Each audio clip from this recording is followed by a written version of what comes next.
What is up, guys? Standard this side. So in this video, I'm going to show you how to enable the Telnet in Windows 10. So first, you need to head over to the search bar, and then you need to type Control Panel.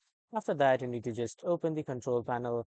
And after that, when the Control Panel opens, you will see the option of Programs. Click on this, and then the programs will open. From here, you need to find for Turn Windows Features On or Off. As you can see, it is here at the top. Click on this once, and after that a list will appear. So from here you need to find for the Telnet client, and when you find the Telnet client, as you can see, this is Telnet client. On the left side you will see a checkbox. You just simply need to click it once, and then you need to enable it. A blue tick will appear. This shows that you have enabled the Telnet client in your PC. So that was all for this video, everyone. This is how you can do it. Thank you for watching.